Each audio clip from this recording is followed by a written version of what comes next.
최하위 점수를 받으면 탈락을 해서 그 한 명의 자리를 다른 가수가 다시 메꿔서 다시 노래하고 평가하고 탈락하고 이런 식으로 진행되는 서바이벌 프로그램이었습니다.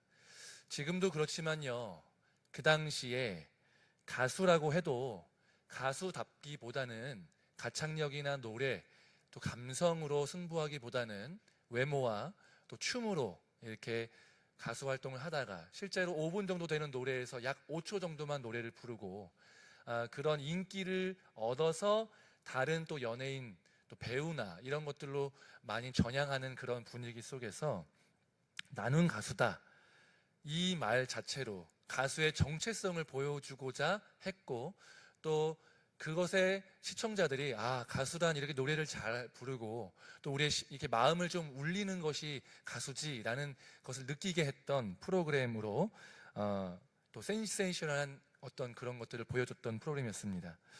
이 프로그램을 시작하면서요, 네로라는 가수들이 다 나왔는데 그 당시에 처음에 김건모, 이소라, 박정현, 백지영, 정엽, 윤도현, 김범수라는 진짜 가창력으로 승부하는 사람들이 나와서요, 자기 노래뿐만 아니라 다른 이제 노래, 유명한 명곡들을 또 리메이크해서 불름으로 인해서 많은 시청자들의 귀를 즐겁게 해줬습니다. 도대체 이 중에 누구를 탈락시켜야 하는가라는 고민이 들 정도로 다들 정말 가수 하면 대표할 만한 정말 좋은 노래를 잘하는 사람들로 이제 뽑혔는데요. 이러한 가창력으로 승부하는 경연 프로그램을 통해서 많은 시청자들이 이제 호응을 보였는데, 첫 탈락자가 김건모로 결정이 되면서 후배 가수들이 어떻게 이 건모 선배님이 탈락할 수 있느냐, 인정할 수 없다, 이렇게 하면서 건의를 해가지고 재도전을 했는데요. 이게 이제 문제가 돼가지고 서바이벌 프로그램에서 탈락을 하지 않는 게 말이 되냐, 노래로 평가한 건데 500명이 평가한 건데 탈락을 안 시키면 되느냐, 선배라서 혹시 기회를 더 준 것이 아니냐, 나는 가수다가 아니라 나는 선배다 아니냐, 이러한 비판들이 일어났었습니다. 이런 문제들이 있었지만 그 이후에 잘 수습을 하고 또 재밌는 프로그램들을 많이 보여줬는데요. 이 프로그램은 가수의 정체성이 무엇인지를 보여주고 또 그 가수다운 가수들을 봤을 때 시청자들이 또 기쁨을 누릴 수 있었던 것들을 경험하게 하는 프로그램이었습니다.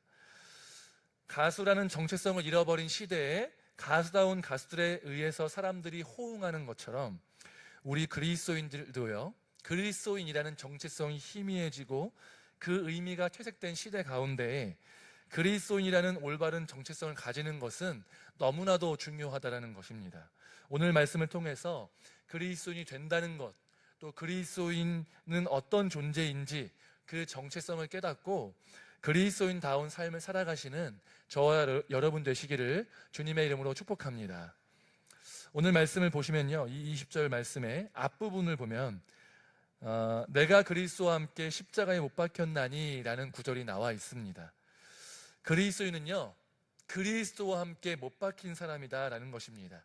여러분, 예수 그리스도께서 못 박히신 이유가 무엇이시죠? 우리를 구원하기 위해서 못 박히셨습니다. 실제로는 예수님이 그 당시에 혼자 십자가에 못 박히셨지만 이 못 박히신 예수 그리스도를 믿는 사람들은 영적으로 이미 십자가상에서 예수님과 함께 못 박혀서 내 옛사람은 죽고 이제 예수의 생명을 받아서 새 사람이 되었다라는 것을 의미하는 것이죠. 그렇기 때문에 그리스도인이란 예수의 생명을 받은 사람이다라고 우리가 이해할 필요가 있다는 것이죠. 영적으로 살아있는 사람, 예수의 생명이 우리의 마음 가운데 있는 사람이라는 것입니다. 지난주에도 말씀드렸지만 우리는 거듭나야 합니다. 왜냐하면 우리가 영적으로 죽은 존재이기 때문에 그 이전에는 하나님을 알고 하나님을 보고 하나님의 음성을 들을 수 있는 존재였지만 죄로 죽어서 하나님을 인식하지도 하나님의 음성을 듣지도 못하는 존재가 되어버렸기 때문에 하나님을 알고 하나님을 만나고 하나님과 교제하는 이 신앙생활을 하기 위해서는 우리가 영이 다시 태어나야 한다, 하나님께 붙어야 된다, 하나님의 생명을 받아야, 그래야 우리가 하나님을 인식하고 보고 하나님의 음성을 들을 수 있는 존재가 된다라는 것입니다. 그리스도인은 예수 그리스도의 구속의 죽으심과 부활을 믿어서 구원을 받은 사람이고 예수의 생명이 우리 안에 있는 사람인 줄로 믿으시기 바랍니다. 예수의 생명이 우리에게 있다는 건요, 단순히 이제 우리가 예수 믿었으니까, 구원받았으니까 나 천국 간다, 죽어도 지옥 안 가고 천국 간다, 이것의 의미를 더 넘어서는 것이라는 것입니다. 맞습니다. 예수님 믿으면 지옥 가지 않고 천국에 가게 됩니다. 근데 그럼 천국 가면 끝이냐? 그게 아니라는 것이죠. 예수 그리스도라는 그 창조주 하나님께서 나와 하나가 돼서 연합하여서 내 안에서 같이 사시는, 그러니까 나는 단순히 인간으로서만이 아니라 하나님 되시는, 창조주 되시는, 구원자 되시는 예수님과 하나 되어서 그 신격에 동참하는 삶을 사는 것이 그리스도인이다라는 것이죠. 아담과 하와는 하나님처럼 되기 위해서 선악을 알게 하는 나무의 열매를 먹었고요, 우리도 하나님 없이 마치 내가 하나님인 것 마냥 내 멋대로 살던 인생이었지만, 하나님은 우리에게 당신과 한 몸이 되는 그 놀라운 일들을 이루시기 위해서 예수님을 죽게 하시고 부활하게 하시고, 또한 예수님과 우리가 한 몸이 되어서 이제는 새로운 피조물이 되었다라는 것입니다. 이것은 우리의 외모가 바뀌거나 우리의 외모가 젊어지거나 이런 개념이 아니라 우리의 속사람이, 우리 영혼이 하나님과 연합해서 새로운 존재가 되었다, 이제는 하나님과 동행하며 하나님을 인식하는 사람이 되었다라는 것입니다. 성부 하나님께서 인간을 창조하셨습니다. 성자 예수님께서 구속사역을 통해서 우리에게 구원을 주셨고요, 성령 하나님께서 우리 안에 내주하심으로 말미암아 우리가 하나님과 동행하는 인생이 되었다라는 것입니다. 바로 성삼위일체 하나님이 이렇게 각자의 역사하심을 통하여서 만드신 걸작품이 바로 우리 그리스도인이다라는 것입니다. 이러한 우리의 정체성이 우리 가운데 있어서 성삼위 하나님께서 이루신 놀라운 일들로 인하여서 내가 이 자리에 있음을 믿으시고 존귀한 존재임을 인식하시면서 그리스도인답게 살아가시는 저와 여러분 되시기를 주님의 이름으로 축복합니다. 한번 따라해 볼까요? 하나님이 만드시고 예수님이 구원하시고 성령님이 동행하시는 사람이 바로 그리스도인입니다. 이러한 정체성을 붙들고요, 주님과 동행하며 살아가시는 저와 여러분 되시기를 주님의 이름으로 축복합니다. 삼위일체 하나님이 그리스도인 나를 존재하게 하기 위해서 이렇게 놀라운 일들을 행하셨다는 것입니다. 그렇기 때문에 얼마나 우리가 존귀한 존재입니까? 그러니까 내가 외모가 뛰어나거나 능력이 뛰어나거나 내 어떤 출신이 뛰어나서가 아니고요, 하나님이 이런 나를 구원하시고 그리스도인 만들기 위해서 놀라운 일들을 행하셨기 때문에 내가 그 하나님의 놀라운 구원 사역의 가치만큼 우리의 가치가 있다, 그만큼 내가 존귀한 존재이다 라는 것입니다. 이렇게 나를, 또한 옆 사람을 바라볼 때 존귀한 존재임을 기억하시며 나를 대하고 상대방을 대하시길 바랍니다. 또한 그리스도인은요, 사랑하는 하나님과 동행하며 서로 사랑하고 사랑받는 인생임을, 이런 사실을 기억하셔야 합니다. 하나님이 우리를 사랑하는, 또한 내가 사랑하는 하나님과 동행하고 서로 사랑하는 인생, 동행하는 인생이 그리스도인의 삶이라는 것이죠. 갈라디아서 2장 20절 그 맨 뒷부분을 보면요, 이렇게 기록되어 있습니다. 이제 내가 육체 가운데 사는 것은 나를 사랑하사 나를 위하여 자기 자신을 버리신 하나님의 아들을 믿는 믿음 안에서 사는 것이라. 여러분, 신앙생활은요, 관계입니다. 하나님, 살아계신 하나님과 관계를 맺고 매일매일의 삶 속에서 소통하고 교제함을 통하는 것, 그것이 바로 신앙생활이라는 것이죠. 예수님을 믿어서 구원받은 인생이 이 땅에서 살아가는 것은요, 나를 사랑하셔서 자기 목숨을 버리셔서 나를 위해서 구원하신 하나님의 아들 예수 그리스도를 믿는 믿음 가운데 사는 것, 그게 바로 그리스도인이라는 것입니다. 나의 존재 자체가 나를 향한 하나님의 사랑의 결정체라는 사실을 우리가 기억할 필요가 있습니다. 말과 혀로만 하나님 나를 사랑하신 것이 아니고요, 행함과 진실함으로 우리를 사랑하셨다는 것을 기억해야 합니다. 하나님 나를, 그리스도인을 만들기 위하여서 어떤 일을 행하셨습니까? 아까 말씀하셨던 것처럼 창조하시고 아들을 주시고 죽으시고 성령이 우리 안에 들어오시는 이 놀라운 일들을 통하여서 그리스도인인 바로 나를 만드셨다는 것이죠. 그렇기 때문에 하나님 나를 얼마나 사랑하셨다는 것입니다. 사랑이 아니면 그런 일들을 하실 수 없었다는 것입니다. 하나님이 행하신 모든 그 역사가 다른 것들을 위해서가 아니라 바로 그리스도인 된 나를 이 자리에 있게 하기 위해서 행하신 일이라는 사실을 기억하시고 그만큼 나를 사랑하셨다는 사실을 기억하시며 살아가시기를 주님의 이름으로 축복합니다. 여러분, 자녀들 귀하시죠? 눈에 넣어도 아프지 않을 만큼 귀한 그 자녀들, 왜 귀합니까? 내 몸의 일부이기 때문입니다. 내 생명이기 때문에 그렇습니다. 남자와 여자가 서로 만나서 사랑해서 이제는 내가 서로만을 바라보겠습니다 라고 언약하고 맹세하고 그렇게 맺은 것이 바로 결혼이잖아요. 결혼의 테두리 안에서 사랑하는 관계 속에서 맺은 열매, 이 결실이 바로 자녀라는 것입니다. 그러니까 너무 귀하죠. 열매로 생명이 태어나는 것입니다. 마찬가지로 하나님이 죄로 죽은 인생을 너무 사랑하셔서 우리를 살리시고 하나님과의 언약 관계 가운데 들어가게 하신 대상이 누구냐면 바로 우리 그리스도인이라는 것입니다. 우리를 위해서 온 우주의 주인이신 하나님이 나에게만 관심을 가지셔서 행하신 모든 역사의 결과가 나라는 사실을 기억하시고 그 하나님을 붙들고 살아가시는 저와 여러분 되시기를 바랍니다. 게다가요, 그리스도인이 된다는 것은 연약하고 자주 넘어지는 이 유한한 존재인 나를 그리스도께서 살리사 내 인생 가운데 들어오시겠다는 것입니다. 내 인생에 들어오셔서 주인 되셔서 내 삶을 다스리겠다라고 말씀하시는 것입니다. 여러분, 예수님이 우리 안에 들어오시는데 이게 손님으로 오시겠다는 게 아닙니다. 램프의 진이 아시죠? 여러분, 램프의 진이라고 그 왜 램프를 비비면 진이가 이게 나타나서 주인님 무엇을 도와드릴까요? 라고 하잖아요. 그 램프의 진이가 얼마나 능력이 있습니까? 말하면 소원을 다 들어줍니다. 능력에 있어서 한이 없습니다. 그런데 램프의 진이가 아무리 능력이 있어도 그 램프를 이렇게 비벼서 그 진이를 나오게 한 그 주인의 말에 순종할 수밖에 없는 거예요. 그러면 능력은 진이가 있지만 주인은 누구입니까? 램프를 비빈 이 사람이 주인이 되는 거죠. 우리가 하나님을 그렇게 대해서는 안 된다라는 것입니다.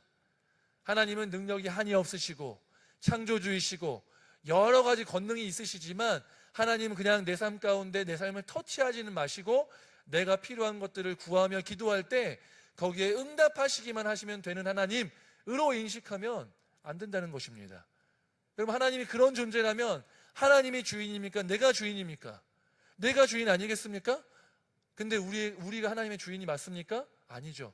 하나님이 천지를 만드신 만유의 주님이시고 우리를 구원하셔서 우리를 예수의 피로 사셨기 때문에 우리가 이제는 내 인생이 내 것이 아니라 하나님 그리스도의 소유가 되었기 때문에 내 인생의 주님은 그리스도시라는 것입니다.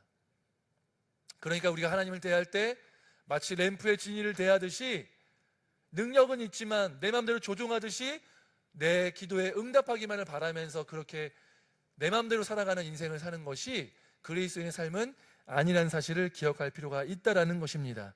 갈라디아서 2장 20절 말씀 중간 부분 함께 보겠습니다. 그런즉 이제는 내가 사는 것이 아니요 오직 내 안에 그리스도께서 사시는 것이라. 아멘. 여러분, 이 사도 바울의 고백이 예수님 믿으면 이제 내가 사는 것 아닙니까? 아니잖아요. 살아가잖아요. 그런데 내가 사는 것이 아니라고 고백하는 이유가 뭡니까? 내가 살아가는데 내 안에 사는 것이 내가 사는 것이 아니라 내 안에 그리스도께서 사시는 것이다. 내 안에서 그리스도가 주인된 삶을 내가 사는 것이 그리스도인의 삶이다 라고 지금 고백하고 있는 것입니다. 여러분, 내 삶의 주권을 주님께 드려야 한다는 것이죠. 예수님께서 우리에게 피값으로 우리를 사셨기 때문에 이제는 내 인생의 소유권이 누구에게 있느냐? 예수 그리스도께 있다라는 것입니다. 여러분 함께 고백했으면 좋겠습니다. 그리스도가 내 삶의 주인이십니다. 다시 한번 해볼까요? 그리스도가 내 삶의 주인이십니다. 이 고백이요, 입술에만의 고백이 아니라 내 마음에, 내 영혼의 진정한 고백이 되시기를 주님의 이름으로 축복합니다. 여러분, 그리스도인이 되었다는 것은요, 나를 위해서 자기 생명을 버리신 예수님이 내 인생의 주인 되시는 삶을 사는 것이 라는 것을 기억하시며 살아가시기를 바랍니다. 여러분, 창조주 하나님께서 우리의 인생의 주인 되시는 놀라운 인생이 그리스도인의 삶이고요, 바로 주님께 붙들려 있는 삶이 그리스도인의 삶이라는 것입니다. 그런데 사단이요, 우리가 이런 삶을 살지 못하도록 자꾸만 방해합니다. 그 중에 한 가지 수법이 뭐냐면 이 개념을, 의미를 자꾸만 퇴색시키는 거예요. 여러분, 그리스도인이 주인 된다, 나는 그리스도께 순종한다 라는 개념이 이제 우리 그리스도인 가운데 있어야 되는 개념인데도 불구하고 순종을 나쁜 것으로 보는 거예요. 순종은 고분고분하고 만만한 것이라고 보는 것입니다. 순종하면 그렇게 만만한 사람이 되는 거야. 리더십 있는 사람은 순종과는 좀 거리가 먼 거야. 우리는 순종이라는 것은 스스로 생각하지 않고 로봇처럼 조종당하는 거야 라는 인식을 자꾸만 심어준다는 것이죠. 하지만 여러분, 순종은 그런 것이 아닙니다. 순종은 나의 뜻과 생각과 지혜가 있지만 내 삶이 주인이 그리스도시기에 내 뜻과 만약에 하나님 뜻이 반대되는 것이 생겼을 때 그 뜻에 따르기로 결정하는 숭고한 믿음의 행위가 바로 순종이라는 것입니다. 하나님이 기뻐하시는 것이고 멋진 믿음의 고백이 순종이라는 것이죠. 이러한 그리스도의 주님 되심과 순종의 삶이 있기를 주님의 이름으로 축복합니다. 이렇게 그리스도께서 주인된 인생은요, 하나님이 동행하시기에 세상이 감당하지 못하는 사람으로 살아갈 수 있습니다. 여러분, 이스라엘 나라가요, 하나님이 이집트에서 꺼내오시면서 젖과 꿀이 흐르는 땅으로 인도하시겠다고 약속하셨습니다. 실제로 젖과 꿀이 흐르는 땅이었죠. 그런데 이 땅이 가지는 치명적인 약점이 있어요. 뭐냐면 이 땅을 중심으로 강대국들이 즐비했다는 것입니다. 메소포타미아 그 강 지역에 아수르와 바벨론이 있었고요, 또 나일강을 중심으로 해서 이집트가 있었습니다. 또 서쪽으로는 마게도냐 지방, 또 그 위쪽에 상업도시 수많은 강대국들이 있었거든요. 그러다 보니까 이 강대국들이 서로 강성하게 되면 서로 침략을 하게 되는데 그 길목이 이스라엘이었습니다. 그러니까 이스라엘은 항상 짓밟히는 거죠. 항상 강대국이, 어떤 한 나라가 강성해지면 이스라엘을 항상 지나갈 수밖에 없고 침략할 수밖에 없는 위치에 있었다는 것입니다. 그런데 이런 나라가, 이스라엘이요, 이 틈바구니 속에서 살아남고 때때로는 강력한 나라로 살아갈 수 있었던 이유는 하나님을 믿는 신앙 때문이었습니다. 전쟁도 군사력 때문에 이기는 것이 아니라 기도하고 하나님의 응답으로 말미암아 승리할 수 있었고요, 절대 이길 수 없는 전쟁을 뒤집어 버리기도 했습니다. 또 하나님의 기도에 응답하시고 그 결과로 외교적인 문제가 해결되고 하나님이 지키시고 승리케 하시는 경험들을 이스라엘이 했다는 것이에요. 그리스도인도 마찬가지입니다. 예수님 믿으면요, 머리가 더 좋아지거나 얼굴이 더 예뻐지거나 키가 더 커지거나 이러는 게 아닙니다. 능력이 뛰어나게 되는 것도 아니고요, 예수님 믿으니까 갑자기 떼돈을 버는 것도 아닙니다. 오히려 나 자신의 연약함을 깨닫고 어떻게 되냐면 하나님을 붙잡게 되는 것이죠. 하나님, 내 인생을 책임져 주십시오. 하나님, 내가 지금 이런 어려운 상황 가운데 있습니다. 나를 도와주십시오라고 기도하면 하나님이 도우셔서 그 상황 속에서 은혜를 주시고 복을 주셔서 그 어려운 상황을 넘어가게 하시고 이기게 하시는 삶이 바로 그리스도인의 삶이다라는 것입니다. 제가 양육하던 한 청년이 있었는데 그 청년이 세무사에서 일을 했습니다. 그 세무사에서 일을 하는데 그 세무사가 병원들을 대상으로 하는 세무사였어요. 세금을 이제 관리해주는 회사였죠. 이제 각자 병원 같이 일하는 병원들이 이렇게 있을 것 아닙니까? 이 청년이요, 담당하고 있던 병원이 있었는데 처음에는 병원장님이랑 직접 이제 일을 했다고 합니다. 세금 관련해서요. 그런데 어느 날 갑자기 이 병원장의 와이프께서, 사모님께서 내가 이제 할 일도 없고 심심하니까 내가 이 일을 하겠다고 원장님한테 얘기를 해서 이 세무 관련된 일을 시작했는데 이제 이 청년의 카운터파트, 그러니까 상대방 쪽 역할을 하신 거죠. 이 청년이 이분과 일을 하면서 너무 스트레스를 받았어요. 왜? 일 처리도 깔끔하지 않고 갑질도 심하고 말도 예쁘지 않게 하고 하니까 너무 힘들다는 거예요. 그 전에 병원장님은 나이스하고 깔끔하고 정리를 딱 해서 어려움이 없었는데 이 원장님 사모님과 일을 하다 보니까 너무 힘들다는 거예요. 근데 이쪽이 갑이고 이 세무사가 을이잖아요. 게다가 이 사람은 그냥 세무사가 아니고요. 그냥 직원이었어요. 청년은. 그러니까 누구한테 그쪽 사람을 바꿔달라고 얘기할 수도 없고 바뀌지도 않는 거예요. 왜냐하면 일반 직원도 아니고 원장님 사모님이시잖아요. 그러니까 어떻게 하다 고민을 하다가 정말 내가 할 수 있는 일이 없으니까 기도를 하기 시작한 겁니다. 기도 제목을 나누고 기도를 했더니 한 달이 지나고 나서 이 원장님 사모님이 바뀐 거예요. 어떻게 바뀌었냐면 갑자기 이 사모님이 무슨 문제가 터져가지고 그냥 원장님이 너 일하지 마, 와이프한테 일하지 마 해가지고 그냥 이제는 일 접고 원장님이 직접 다시 일을 하게 해주신 겁니다. 그러면서 이 청년이 진짜 감사하다고, 하나님이 내 힘으로 할 수 없었던 상황 속에서 일하셔서 하나님이 살아계시다는 것들을 보여주셨고 그리스도인의 삶이라는 것이 기도하고 응답받는 삶인 것들을 내가 깨닫게 됐다라고 고백하는 것들을 경험했습니다. 그리스도인이라는 것은 이런 것입니다. 유한한 인생, 연약하고 부족한 인생이지만 그렇게 더욱더 하나님을 붙들고 의지했을 때 하나님이 일으키시는 기적과 응답을 경험하는 것, 이것이 바로 그리스도인의 인생입니다. 이러한 하나님의 응답하심과 도우심을 날마다 경험하면서 살아가시는 저와 성도님들 되시기를 주님의 이름으로 축복합니다.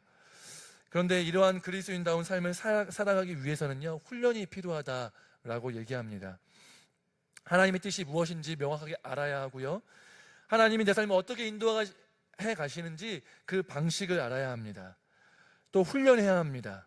여러분, 그리스도가 주인인 삶을 살기 위해서 훈련되는 가장 중요한 영역들이 있는데요, 대표적으로는 주일 성수와 11조가 있을 수 있겠습니다.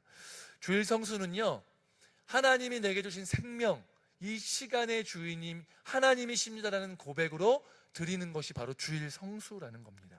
일주일에 하루의 시간을 빼서 일을 쉬고 하나님께, 나를 구원하신 그 하나님께 감사함으로 예배를 드리고 하나님이 내 인생의 주인이십니다라고 고백하는 것이 바로 주일 성수라는 것이죠. 그러면 11조는 어떤 측면입니까? 하나님이 우리의 인생 가운데 주시는 이 소유와 또 이런 모든 것들에 대해서 이것이 하나님의 주신 것임을 고백하는 영역이 바로 11조라는 것이죠.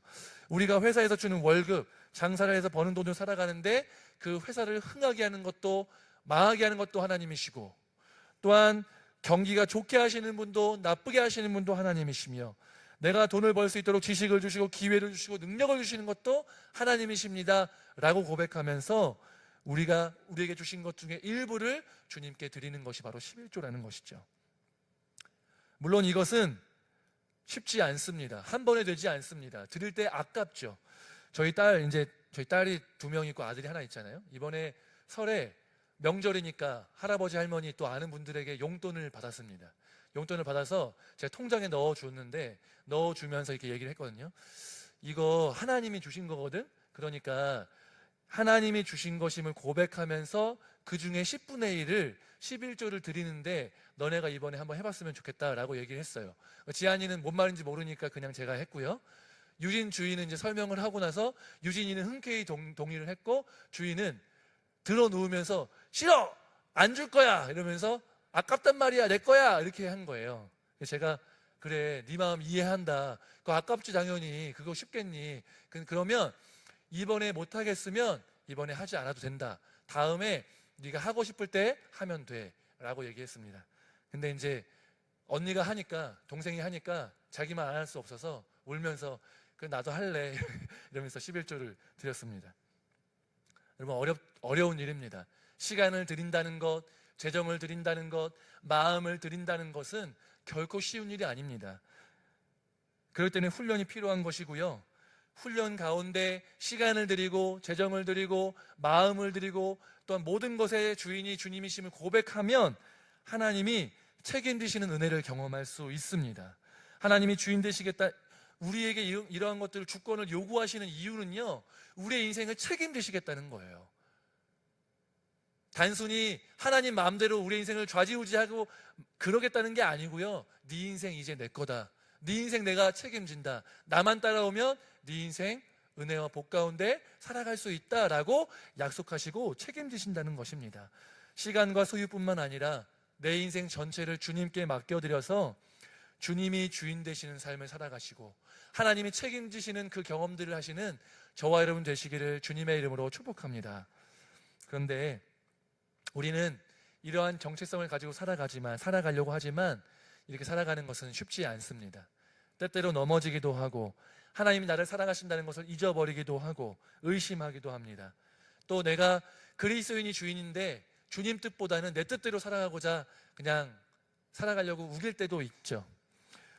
괜찮습니다. 왜냐하면 지금 우리의 인생은요, 훈련하는 시간이기 때문에 그렇습니다. 하나님은 우리의 인생 평생을 통하여서 우리의 인생 가운데 주권을 한 영역 한 영역을 받아가기를 원하시고 평생 하는 씨름이 바로 그 씨름이라는 것입니다. 하나님이 야곱을 야복나루에서 결국에는 그 인생의 주권을 가져가셔서 네 인생 내 거다, 나를 의지해라, 네 잔머리 굴리지 말아라 라고 하면서 그의 허벅지 관절을 부러뜨리셔서 이제는 더 이상 자기 잔꾀대로 살고 도망칠 수 없는 그 상황으로 만드신 것처럼 하나님이 우리의 인생 가운데도 찾아오셔서 우리에게 주권을 요구하시며 계속적으로 훈련하셔서 결국에는 우리의 인생이 하나님께 맡겨지는, 하나님이 주인 되시는 인생이 되도록 하나님이 일하실 것입니다. 이러한 훈련 가운데 기꺼이 우리의 인생을 들이시고 나는 그리스도입니다 라고 되뇌이면서 우리의 정체성을 확인하시고 주님께 붙들린 인생 되시기를 주님의 이름으로 축복합니다. 축복합니다. 함께 기도하겠습니다.